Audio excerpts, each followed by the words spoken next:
Soon we might start constructing loads of stuff on the moon. All because India's moon mission has recently detected sulfur near the moon's south pole.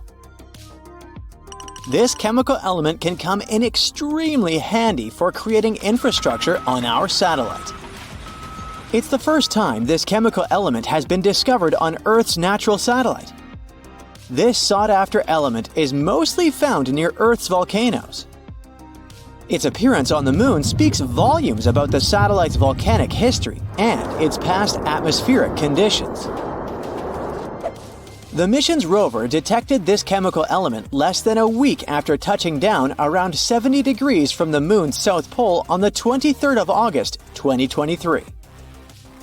This historic landing on the lunar surface made India the fourth country to safely land a mission on the moon. It's also the first spacecraft to touch down so close to the south pole of our satellite. It's an area of strategic importance because it's believed to be home to deposits of water ice. If it turns out to be true, future missions might be able to harvest it and turn this water ice into drinking water or even rocket fuel. For 2 weeks, the lander carried out the data collection, mainly focused on the analysis of the moon's soil and its extremely thin atmosphere.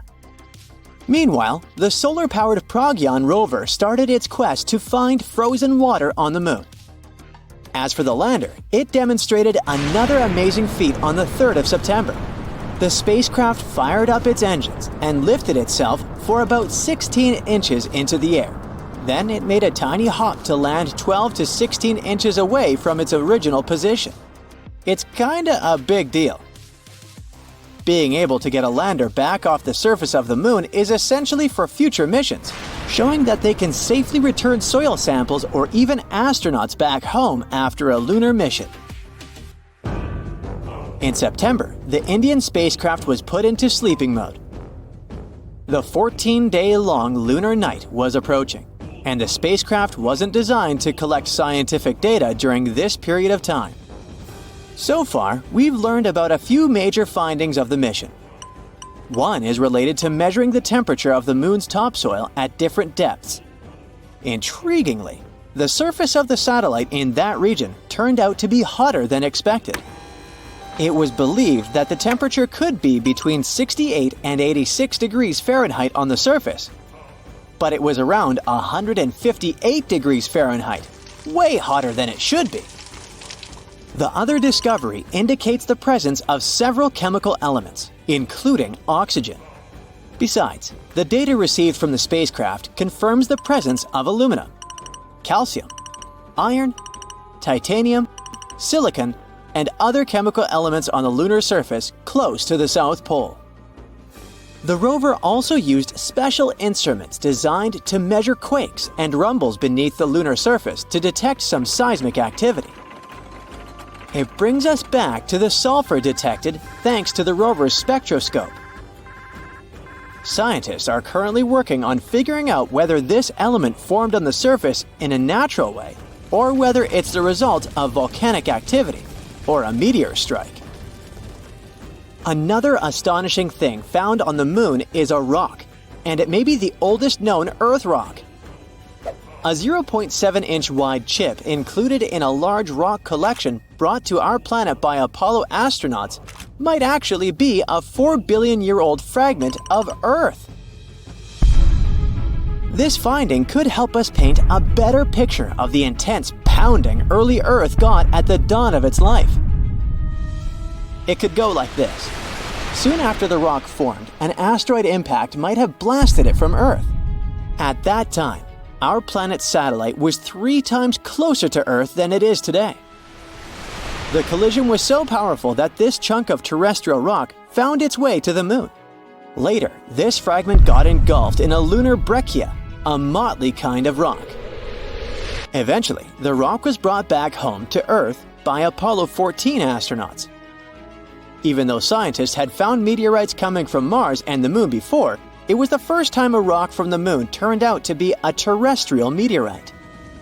They also found out that the rock had formed in a water-rich environment at temperatures and pressures corresponding to those at around 12 miles beneath the surface of our planet.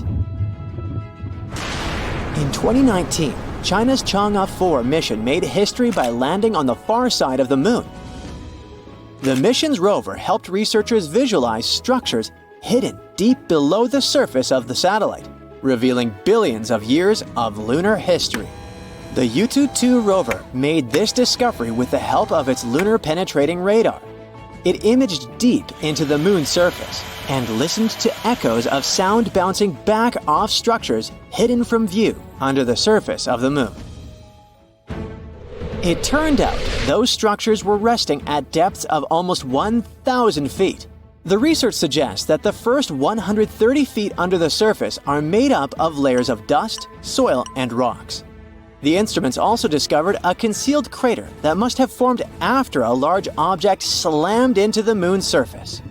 Long, long ago, ancient lava was likely to be flowing deep underground. Researchers believe that the broken rocks around the formation might be debris produced by the impact. They also found that the volcanic rock layers were thinner the closer they were to the surface. Such a thickness variation of lava flows might mean a decrease in the number and magnitude of eruptions over time. So, lunar volcanic activity gradually dwindled since the moon's formation around 4.5 billion years ago. On the far side of the moon, there is one of the largest and oldest impact craters in our solar system, the South Pole Aitken Basin. Unfortunately, from Earth, you can only see its outer rim, which looks like a huge chain of mountains. It's a ginormous 8-mile deep dent, stretching for more than 1,500 miles in diameter and covering 1/4 of the moon's surface. Astronomers are sure that this crater appeared when an asteroid collided with the moon around 4 billion years ago. And now, look at this gigantic chunk of metal the size of 4 states of Connecticut. As for its weight in pounds, it's enough to say that the number contains 18 zeros. This mysterious mass is hidden about 180 miles under the moon's surface, somewhere in the middle of the South Pole Aitken Basin. It was discovered when GRAIL, which stands for NASA's Gravity Recovery and Interior Laboratory mission, gathered data about our natural satellite. When examining this information, scientists noticed that in one place on the moon's surface, there was a weird change in gravity. After researching this phenomenon, they concluded that something mysterious was weighing down the basin floor there. So far, researchers haven't figured out the origin of the bizarre lump, but there are several theories. One of them claims that the finding is a chunk of dense oxide, which appeared when the moon was just taking its shape. At that time, the satellite was still covered with ancient oceans of magma, and the lump could be formed at the final stages of its cooling. However, most scientists support another theory, according to which the puzzling mass is part of the giant asteroid that once created the South Pole Aitken Basin. Since the thing is metallic, it's probably the iron-nickel core of the asteroid. There might be a labyrinth of lava tubes on the moon. Not so long ago, astronomers received the results of underground topography and discovered a massive cave under the surface of Earth's satellite. It could be the result of the lunar volcanic activity that happened more than 3 billion years ago. Streams of lava hardened, creating a thick, hard crust on the outside. But inside, it kept flowing, melting the rock and creating tunnels and caves. Numerous small pits in the moon's surface discovered by NASA seem to be the openings to such lava tubes. If this theory is confirmed, the underground tunnels might serve not only as a convenient location for human-crewed space missions, but also as much-needed water sources for astronauts. You might think high-tech telescopes let us see every inch of the moon, but that's not true.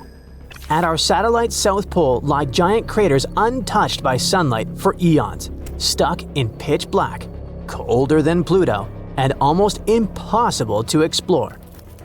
However, maybe we have to if we want to explore space. Because the darkness hides some must-have resources that will make life and long-distance travel in space possible. Yes, we're talking about water locked up as tiny crystals in the lunar soil. Now, water in space is always good news. You've probably heard that scientists are also obsessed with finding it on Mars. If the red planet has any type of water below its surface, it raises the exciting possibility that life might have existed there. Even microbes would be the biggest discovery in human history. That's why rovers are poking around Martian craters and drilling into the soil like some very dedicated space gardeners. But as incredible as water on Mars would be, water on the Moon might be even more valuable to us in the short term. The reasons are simple: the distance and the gravity of the Moon. We can reach our satellite in 3 days. That's almost nothing. It takes at least 7 days to reach New York from London via a cruise ship. But more important than the length of the trip is the possibility of using the Moon as a pit stop. Stop, refuel, and relaunch so we can resume exploration. The gravity on the Moon is only 1/6 as strong as Earth's. That's not just useful for endlessly entertaining yourself by jumping around. This difference means that launching rockets from our satellite is much easier compared to launching them from Earth, which requires a tremendous amount of fuel just to break free from the atmosphere. For example, the Saturn V rocket, which took astronauts to the Moon during the Apollo missions, was made up of more than 90% fuel just to get off the ground. On the Moon, however, it's much easier to launch a rocket. That means that we could carry heavier loads with less fuel. It's like being able to take a bigger suitcase on your trip. If we can find and use ice on the Moon to create rocket fuel, it would turn our satellite into a practical and affordable stop for exploring the solar system. Not to mention that by applying some basic chemistry, we could extract oxygen from water and use it for breathing or rocket engines. Also, astronauts would need water to drink and grow crops on the lunar base. So, what do we know about the latest discoveries? For a long time, scientists thought the Moon was completely dry. But in 2009, NASA basically crashed a rocket into a crater. It caused an explosion of ice and vapor, like fireworks, and finally confirmed that the Moon had some kind of water. But how much? Well, enough to matter. The data suggests there could be hundreds of millions of tons of water ice locked up in the Moon's polar regions. Some estimates roughly say 1.3 trillion pounds. That's about the same weight as 460 million cars. Not exactly lakes, but still a lot. And there still could be more. This water could also contribute to uncovering cool scientific secrets. The ice is ancient, which makes it like a time capsule from the early days of the solar system. Studying those frozen molecules might tell us not only how water got to the Moon, but also how it appeared on Earth. Anyway, what's all that water doing on the Moon? How did it get there? Scientists assume that some of it probably hitched a ride on comets and asteroids billions of years ago. Many of those space rocks carried ice, and some of that water ended up in the polar regions. Another source could be the way solar wind interacts with the lunar surface. In any case, however this ice appeared on the Moon, the real trick is where it ended up, inside its polar craters. And while we can find the ice not only in the craters at the South Pole, that's where the largest, most stable reserves are believed to be. Some of those craters are enormous. One of the most famous is called the Shackleton crater, and it's over 13 miles wide and more than 2 miles deep. That's almost twice as deep as the Grand Canyon. The Moon barely tilts on its axis, only about 1 degree, so the sun never peaks over the rims of those deep polar pits. The temperatures dip to around -400 degrees Fahrenheit there.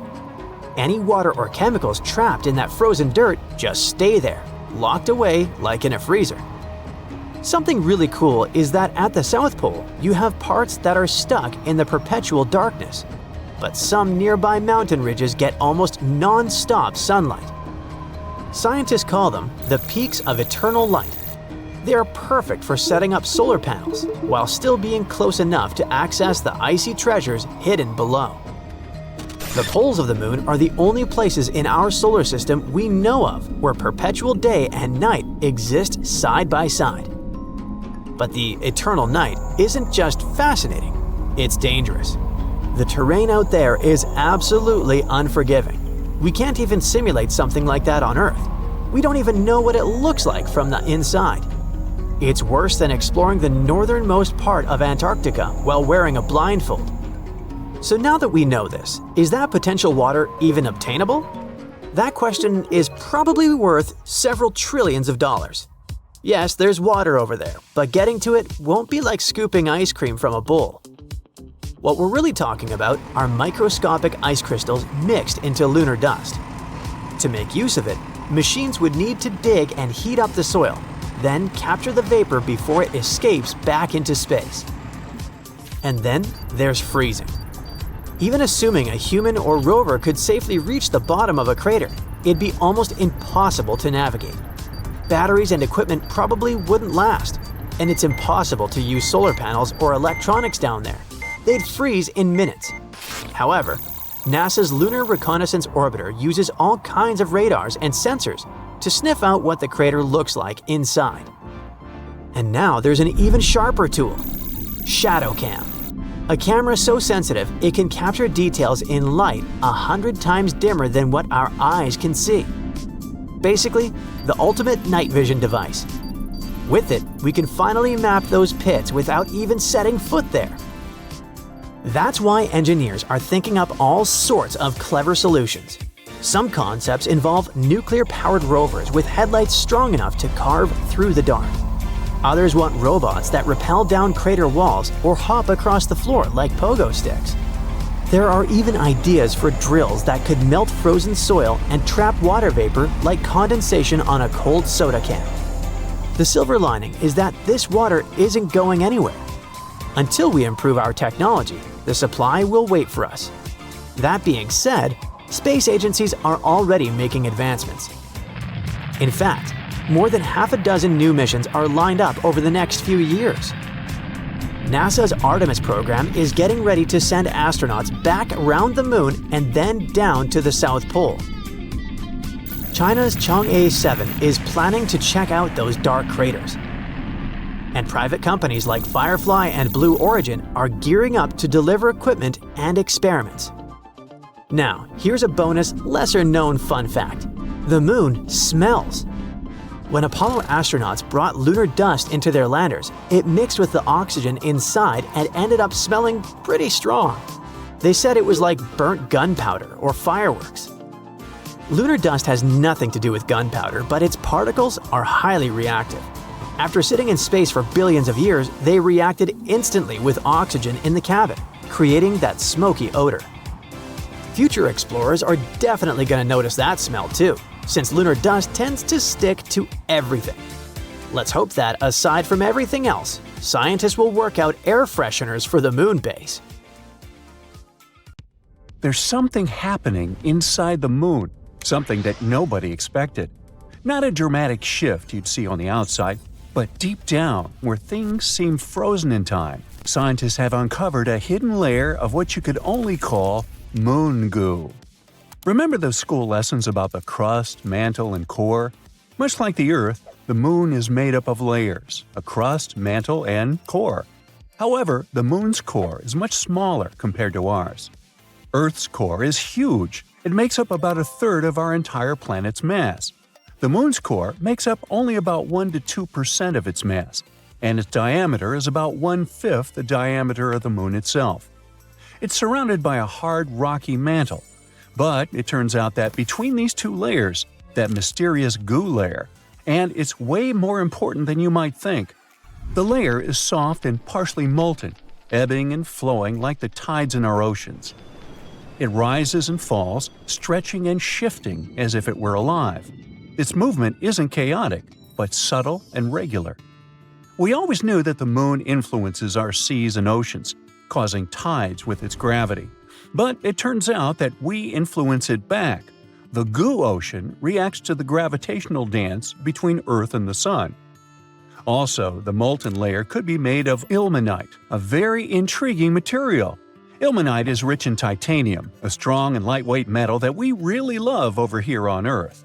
Titanium is used in everything from airplane parts and spacecraft to medical devices, even in everyday items like bikes and laptops, all because it's incredibly strong and very resistant to corrosion and heat. So, if the moon might have a molten layer rich in ilmenite, that would be awesome. Astronomers are already planning for lunar bases, and if we had a material to build structures, spacecraft, or even tools for astronauts right there, that would be a game changer. Otherwise, we'd need to transport materials from Earth, which is extremely costly. This is our first tangible sign that the moon is not just a cold, boring rock. Instead, it's dynamic, living, and breathing, with moving forces beneath the surface. NASA used new special tools to discover this: the Gravity Recovery and Interior Laboratory and the Lunar Reconnaissance Orbiter. These are both space missions designed to study the moon, but they don't just look at the surface like a telescope. Instead, they help measure things we can't see with our eyes, like the moon's gravity and how it changes over time. GRAIL sent 2 small spacecraft around the moon named Ebb and Flow. Clever. The idea was for these spacecraft to fly close to each other and measure tiny differences in the moon's gravity as they go. It's like they were feeling the moon's invisible pull in different places. If the moon's gravity was stronger in one spot, the spacecraft moved closer together, and if it was weaker, they moved farther apart. This helps scientists understand what's going on inside the moon, even if they can't actually go there. And the spacecraft intentionally crashed into the moon in December 2012 to end the mission. The Lunar Reconnaissance Orbiter is a bit different. It takes super detailed pictures of the moon and collects other important information about its surface. By combining the information from both GRAIL and LRO, we were able to find this goo layer. But this discovery actually challenges everything we thought we knew about lunar geology. How did this molten layer get there? How long has it existed? And perhaps more fascinating, how it stayed warm for millions of years? That's some million-dollar questions. The moon's core generates heat just like ours. But it's not as easy as saying, oh, the core's heat probably keeps it warm and molten. Well, first, the moon's core is much smaller and less active than Earth's, meaning it produces significantly less heat. Plus, the moon is much cooler than Earth in general. With temperature dropping to minus 200 degrees Fahrenheit on the surface, how could this inner layer still stay in this flowing state? That's still a mystery. In any case, this goo could actually explain a lot of stuff about the moon. For example, astronomers were exploring moon quakes and how they happen. Now they think that it might be this semi-molten layer shifting and moving beneath the surface. Now, beyond the moon itself, it also tells us more about other celestial bodies. If the moon, something we considered basically a huge static rock, has such a dramatic life, what about other planets, moons, or asteroids? Could they also hide similar hidden movements beneath their surfaces? We can even understand our own planet better, learn more about how tides and similar stuff works. There are so many great discoveries we've been making on the moon. Recently, we found some awesome stuff beneath the surface, massive caves hidden for millions of years. For over 50 years, scientists have suspected that the moon's surface is full of underground tunnels and caves. These are known as lava tubes because they were formed by lava. Duh! Millions of years ago, the moon was pretty unstable. It underwent some volcanic activity, causing eruptions. When a volcano erupts, lava can flow across the surface. As the outer layer of the lava cools and hardens, it forms a solid roof of dark material. It's actually what these famous dark spots on the moon are. These are dark, hardened remains of ancient lava. But the hot, molten lava continues to flow through the center. Once the eruption ends and the lava drains away, what's left behind is an empty hollow tunnel, hence a lava tube.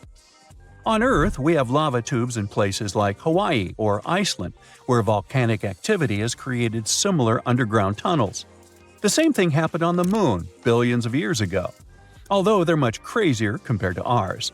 In fact, lunar lava tubes are now thought to be some of the largest and longest in the entire solar system. One such cave was discovered beneath the famous Mare Tranquillitatis. the place where Apollo 11 first landed, and it's at least 340 feet deep. Now, all these lava systems have remained hidden just beneath the surface, untouched for millions of years. Only now they finally managed to prove their existence. Scientists from the University of Trento in Italy found them using special radar technology and advanced computer methods. These techniques let you see underground by sending radar waves. The waves bounce back and give clues about what's hidden underneath. By analyzing the way these waves reflected back, the researchers could detect the shape and size of the hidden caves. Now, the best thing about this discovery is that we could build all our bases there. These caves protect from radiation, harsh winds, and meteoroids. NASA even found evidence that some of these caves stay at a steady 63 degrees Fahrenheit. That's some crazy coziness for the moon. And on top of that, there could even be some water there. So humans could take shelter inside these natural tunnels and build entire colonies on the moon. And I know what you're thinking. Could unexpected lunar monsters hide deep in those caves? Well, sure. There's a huge potential for exploring these caves and finding some awesome stuff. But even if we manage to find a miracle, like small life or microbial organisms, there's a 99% chance that there won't be actual animals or monsters. It would just be impossible for them to develop in such conditions. But it would make a great horror movie. Researchers want to send robots or drones to explore the tunnels first, and then see if they're safe enough for humans. And it's not just the US getting in on the action. China is also investigating the possibility of using these moon caves as a future base, showing that the race to explore and settle the moon is heating up. Okay, I officially give up on the hope that the moon is made of cheese after all. Wow, not even Gouda. The shiny lunar ball, or a curved banana, or half of a coin, depending on what phase it's in, has different layers inside, just like Earth. One of these layers is called the inner core. About 20 years ago, scientists were observing how the moon rotates. Using that data, they concluded that it had a fluid outer core. But the inner core was hard to study, so they didn't know if it was solid like a rock or molten like a hot liquid. But things are clearer now. Astronomers have collected data from different missions, including the Apollo missions, where astronauts went to the moon and gathered information themselves. Plus, they've used a special technique called seismic data. This method is all about studying how sound waves move through things. Take earthquakes on our planet as an example. When an earthquake happens, it creates waves that travel through the ground. Scientists can detect and analyze these waves to learn more about Earth's interior. The same idea can apply to other objects in our solar system, or planets, or, in this case, the moon.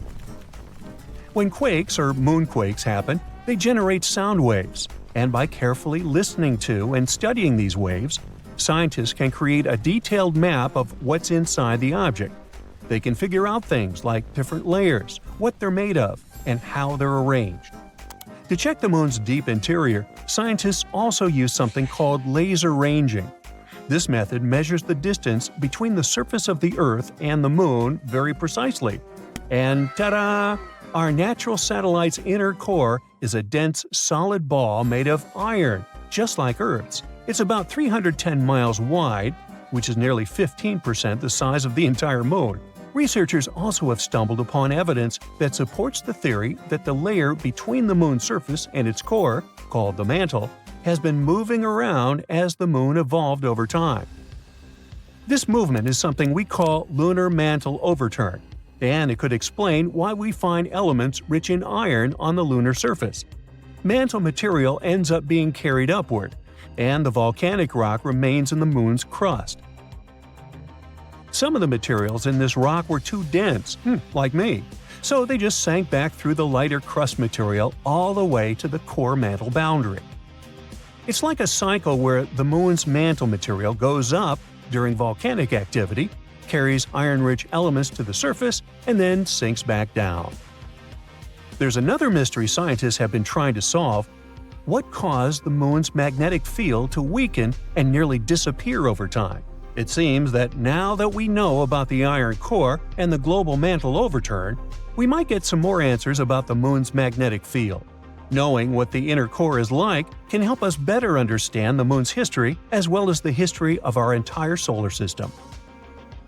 Now, one of the theories that's widely accepted about the origin of the Moon says there was a massive collision between Earth, in its early stages, and another mysterious object in our solar system. It's called the Large Impact Theory, and this collision was so strong it ripped off a big chunk of the primitive molten Earth. I mean, not so big compared to what's left. If you put a US nickel next to a green pea, you get a good idea of how big our planet is compared to the Moon. Now, this chunk was set into orbit around our planet, and this might have happened about 95 million years after our solar system formed. The object that collided with Earth could have been about 10% the mass of our home planet and roughly the size of Mars. Well, it makes sense. Earth and the Moon do have similar compositions after all. Of course, there are other ideas about how the Moon formed. One says that the gravitational force of our planet captured it. This means that the Moon was just an object innocently passing by when suddenly it got attracted and pulled into Earth's orbit. There's even a hypothesis that Earth stole the Moon from Venus. Ooh. In that case, the Moon shouldn't complain. I guess the view is way better here. So yeah, the Moon and Earth are similar when it comes to rocks and some minerals. But the Moon doesn't have the same atmosphere as our planet. Its atmosphere is thin and consists of some weird gases that include potassium and sodium, which is not something you can find in the atmosphere of Mars, Venus, or Earth. And the rocks on the Moon don't contain water. But that doesn't mean there's no water at all up there. A long time ago, in the 17th century, astronomers saw large dark spots on the Moon's surface. One of these astronomers thought these spots looked like oceans, and he called them maria, which means seas in Latin. Other astronomers also made maps of the Moon, and they used the term maria to describe these dark spots. For example, Mare Tranquillitatis translates to Sea of Tranquility, where Apollo 11 made its touchdown. But it seems those dark spots are not actually oceans. They are plains made of hardened lava that erupted long ago. These volcanic eruptions left behind smooth flat areas called basalt plains. In the late 1800s, one sky watcher studied the Moon and found it didn't have an atmosphere. Without an atmosphere, there are no clouds and no air to keep water from evaporating. So scientists thought that any water on the Moon would just disappear right away. They believed the Moon was totally dry.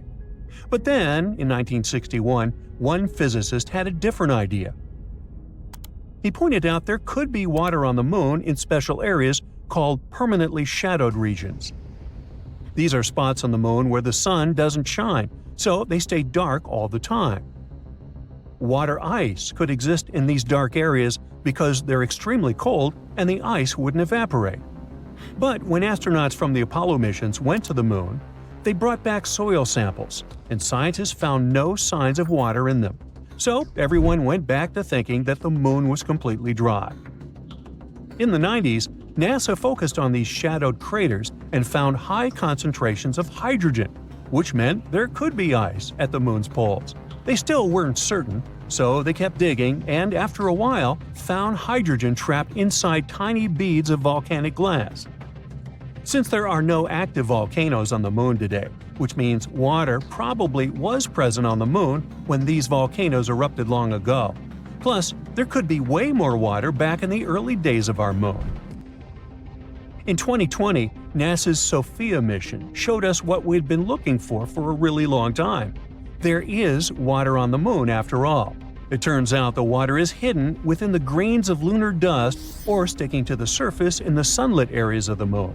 So there are no oceans like we have on Earth, but at least there's something. The question remains, how did water even get there? It seems the Moon had a chaotic history back at the time when it was forming, as probably most of the planets and moons in our solar system. So there is some evidence that water came there from comets hitting its surface back in the old days, or maybe even keeps on coming from those that are slamming into the Moon right now. We're talking about a chaotic situation where icy micrometeorites collide with the Moon's surface, and dust then makes an even bigger mess when interacting with the solar wind. But we're waiting to find out more about this. Because, as we all know, when you mention water, you also inevitably talk about life. That's why we want to know more, for instance, about all that ice hidden in polar craters on the Moon. Maybe it can teach us more about how life developed on Earth. Maybe comets brought all the necessary elements here. Then, what if there are some of those elements stuck in the ice on the Moon, too?